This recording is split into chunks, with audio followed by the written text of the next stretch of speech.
Van અને school રિક્ષાનો આજથી fitness test શરૂ થઈ ગયો છે, જે માટે જરૂરી ડોક્યુમેન્ટ્સ જે વાહન પાસે હશે એ જ ફિટનેસ ટેસ્ટમાં પાસ થશે। ઉપરાંત કેટલાક નિયમો પણ કડક કરી દેવાયા છે, જે પૈકી સ્કૂલ વેનમાં ફક્ત 14 બાળકોને જ બેસાડી શકાશે।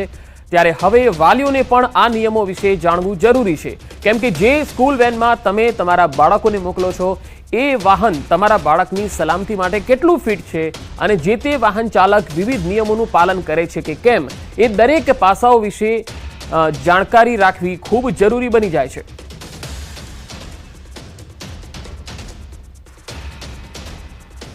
ડોક્યુમેન્ટમાં અમારી આરસી બુક સૌથી પહેલાં આરસી બુક માગે છે। જૂનું પરમિટ હોય તો જૂનું પરમિટ માગે છે, એના ઉપરથી પરમિટ રિન્યૂ થતું હોય છે અને એના ઉપરથી જ અમારું ફિટનેસ સર્ટિ મળતું હોય છે।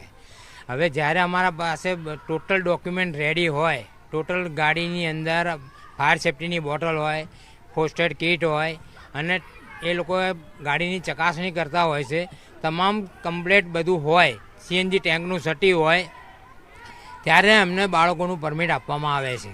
વાલીઓએ ખાસ ધ્યાન રાખવાની જરૂર છે કે એમના ઘરે જે વ્હીકલ આવે છે એને યલો નંબર પ્લેટ છે, બીજું આગળ પાસે સ્કૂલ વાન લખેલું છે, દરવાજા ઉપર નામ અને મોબાઈલ નંબર અને લખેલું છે કે નહીં, પાછળ કાચ ઉપર બી મોબાઈલ નંબરને નામ લખવાનું હોય છે। એવી રીતે ગાડીના બંને સાઈડ, દરવાજાની બંને સાઈડ લખવાનું હોય છે અને આગળ પાસે સ્કૂલ વાન ફરજિયાત લખવાનું હોય। સર, ગવર્મેન્ટે બહાર પાડેલું જ છે કે વાલીઓને જો એવું પ્રોબ્લેમ જેવું લાગતું હોય તો પોલીસનો કોન્ટેક્ટ કરી શકે છે, આરટીઓનો કોન્ટેક્ટ કરી શકે છે। આ તો સુરત મહાનગરપાલિકા અને ફાયર વિભાગ દ્વારા ફાયર સેફટી, એનઓસી અને બીયુના ભાવે સુરતના રિંગ રોડ વિસ્તારમાં આવેલી 4000થી વધુ ટેક્સટાઇલ માર્કેટની દુકાનો બંધ કરવાથી 4 થી 5000 કરોડનો વેપાર ઠપ થઈ ગયો। વેપારી અને શ્રમિક વર્ગ હાલ તંત્રની કામગીરીને કારણે મુશ્કેલીમાં મુકાઈ ગયા। વેપારીઓ દ્વારા ખામીઓ દૂર કરવા સમય આપવાની અને નવી ગાઈડલાઈન જાહેર કરવાની માંગ ઉઠી રહી છે। आज हफ्ते भर से मार्केट बंद है और ना हाईकोर्ट की तरफ से कोई आदेश आ पा रहा है, ना यहाँ से तंत्र अपने हमारी सील खोल रहा है। बिना सील खोले हुए हम आपकी जो अगर कोई फायर सेफ्टी में कुछ कमी है तो हम पूरी कैसे करेंगे? એમનું બધાનું એક જ કહેવાનું છે કે હાઈકોર્ટમાં કેસ ચાલે છે, હાઈકોર્ટથી જે આવશે આદેશ એ પ્રમાણે આગે વધીશું, પણ અમારું એ જ કહેવાનું છે કે હાઈકોર્ટનો આદેશ ક્યારે આવશે એ કોઈ ખબર નથી, એટલે કેટલા દિવસ સુધી આવું બંધ રહેશે। विभाग हाल पत्रकार परिषद चल रही है। यहाँ पर आइसोलेटेड प्लेसेस पे लाइट रेन होने का पूर्वानुमान दिया गया है। डे 1 और डे 2 के लिए जो डिस्ट्रिक्ट है जहाँ पे लाइट रेन होगा वो डिस्ट्रिक्ट हैं वलसाड़, नवसारी, डोंग, दमन, दादरा नगर हवेली, दाहोद और छोटा उदयपुर। और डे 2 के लिए भी दाहोद, छोटा उदयपुर, वलसाड़, नवसारी, डोंग, दमन और DDNH है। और डे 3 की बात करेंगे जहाँ पे आइसोलेटेड प्लेसेस पे लाइट रेन होने का पूर्वानुमान दिया गया है, वो डिस्ट्रिक्ट है पंचमहल, दाहोद, छोटा उदयपुर, नर्मदा और वलसाड़, नवसारी, डोंग, दमन, DDNH है। और डे 4 की बात करेंगे तो डे 4 में गुजरात रीजन के सारे डिस्ट्रिक्ट कवर हैं जहाँ पे लाइट से मॉडरेट रेन होने का पूर्वानुमान दिया गया है। और नॉर्थ गुजरात के जो डिस्ट्रिक्ट हैं जहाँ पे लाइट से मॉडरेट रेन होने का पूर्वानुमान दिया गया है वो है गांधीनगर, अरावली, खेड़ा, अहमदाबाद, आनंद, पंचमहल, दाहोद और महिसागर। और डे 5 की बात करेंगे तो डे 5 में जहाँ पे लाइट टू मॉडरेट रेन होने का पूर्वानुमान दिया गया है उसमें गुजरात रीजन के सारे डिस्ट्रिक्ट कवर हैं और नॉर्थ गुजरात के गांधीनगर, अरावली, खेड़ा, अहमदाबाद, आनंद, पंचमहल, दाहोद और महिसागर हैं। और डे 6 और डे 7 में गुजरात रीजन के सारे डिस्ट्रिक्ट कवर हैं जहाँ पे लाइट टू मॉडरेट रेन होने का पूर्वानुमान दिया गया है। और सौराष्ट्र और कच्छ रीजन की बात करेंगे तो डे 1 और डे 2 में सौराष्ट्र और कच्छ रीजन ड्राई रहेगा और डे 3 में आइसोलेटेड प्लेसेस पे लाइट रेन होने का पूर्वानुमान दिया गया है। और जो डिस्ट्रिक्ट है जहाँ पे लाइट रेन होने का पूर्वानुमान दिया गया है सौराष्ट्र रीजन के लिए वो है अमरेली, भावनगर, गिर सोमनाथ, दीव। और डे 4 के लिए जूनागढ़, अमरेली, भावनगर, गिर सोमनाथ और दीव है। और डे 5 और डे 6 में जो डिस्ट्रिक्ट है जहाँ पे लाइट रेन होने का पूर्वानुमान दिया गया है वो डिस्ट्रिक्ट है राजकोट, पोरबंदर, जूनागढ़, अमरेली, भावनगर, द्वारका, गिर सोमनाथ, बोटाद, दीव। और डे 7 में सौराष्ट्र और कच्छ रीजन में आइसोलेटेड प्लेसेस पे लाइट रेन होने का पूर्वानुमान दिया गया है, जिसमें सौराष्ट्र और कच्छ के सारे जिले कवर हैं डे 7 के लिए।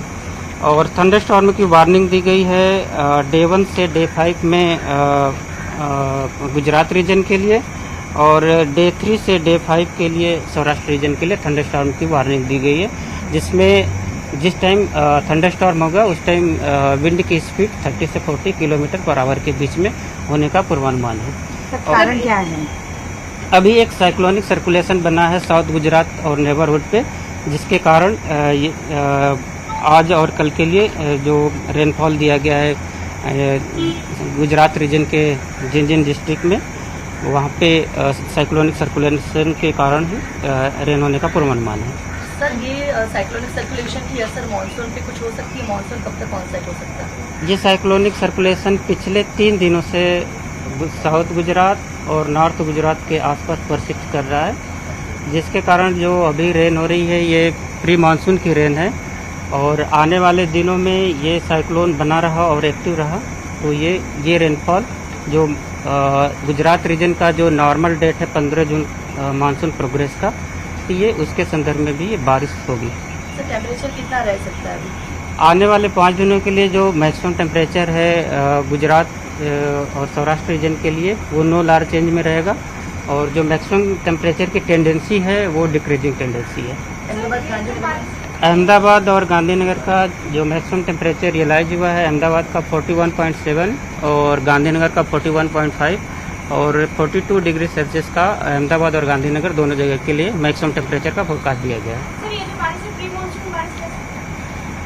हाँ, ये प्री मानसून बारिश है, और ये बारिश कंटिन्यू होती है डे 7 तक। तो ये बारिश से मानसून प्रोग्रेस की जो नॉर्मल डेट है 15 जून गुजरात रीजन के लिए, ये उससे भी कनेक्ट हो जाएगी। इससे पहले हो सकता है बारिश ऑनसेट गुजरात में? मानसून का बारिश हो सकता है? हाँ, मानसून की जो बारिश है वो 15 जून से पहले भी होने का पूर्वानुमान है, जो मतलब ये 11 और 12 और 13 की जो डेट है उसमें।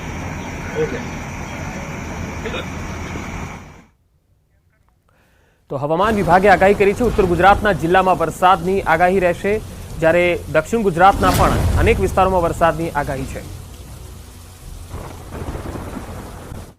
ગેમ ઝોન અગ્નિકાંડનો જે મામલો હતો, આમાં ગંભીર આરોપ પર નીતિન રામાણીની સ્પષ્ટતા।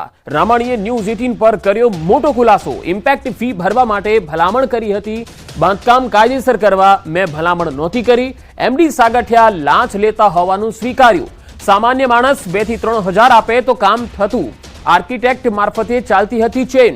मृतक प्रकाश जैन मारा संपर्क में हतो।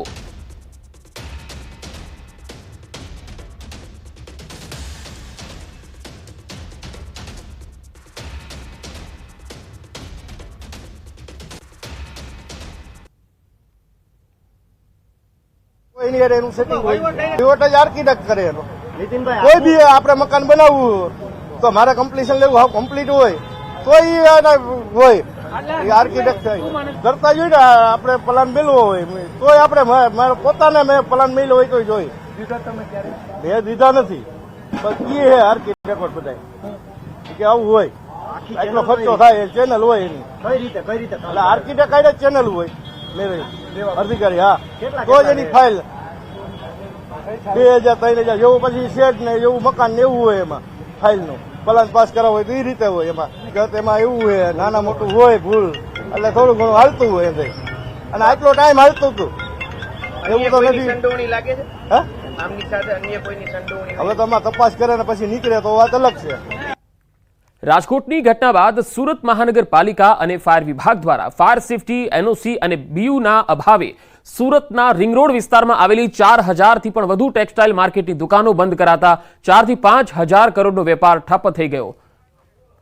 હાલ મહત્વપૂર્ણ ખબર આવી રહી છે કે રાજ્ય સરકાર વતી સરકાર મનપાના સોગંદનામા પર દલીલો ચાલી રહી છે અને રાજકોટમાં અગ્નિકાંડ મામલે હાઈકોર્ટે કડક વલણ અખત્યાર કર્યું છે। આ એક મહત્વપૂર્ણ ખબર।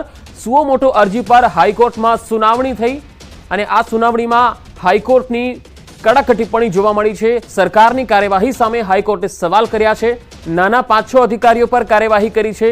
પરંતુ કમિશનરને શા માટે છાવરી રહ્યા છો?